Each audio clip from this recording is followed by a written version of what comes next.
The government does not necessarily have to control the internet. I feel like that's unnecessary. The government needs to start breaking up the telecom monopolies instead of allowing them to merge. They basically have control over the entire system, and there's no options for the consumers.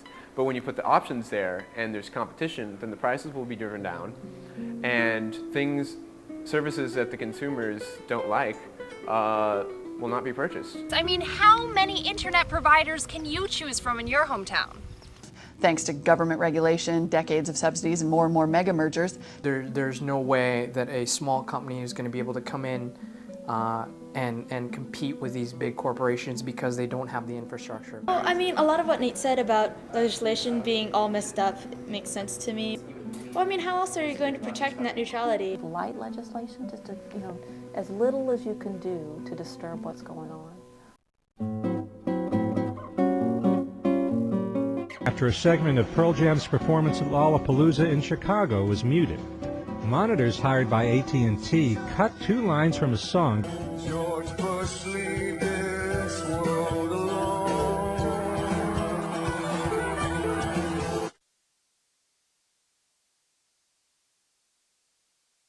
AOL and Yahoo are apparently considering a 2-tiered system for email, giving paying customers speedier delivery and better spam filters and fraud protection. How is the paid service going to be significantly better unless the regular service as it is significantly downgraded?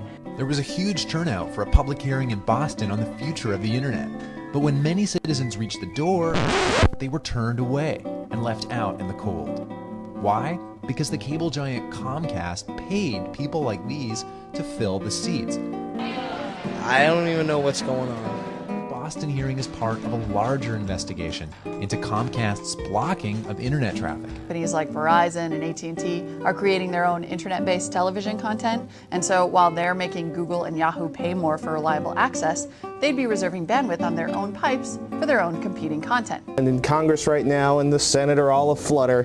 The U.S. Senate Commerce Committee today approves a sweeping communications bill. Now, this is in committee. It hasn't been approved by the Senate yet. It's going to allow telcos to offer subscription TV to consumers. This is big. As soon as we start to get into these tiered structures, etc., I don't think there's going to be a way to get out of that. I mean, this is going to move all over the world pretty fast because there's no way to have such a structure only for U.S. customers or only for U.S. firms. The Internet Freedom Preservation Act, which seeks to enforce net neutrality, has been introduced to Congress.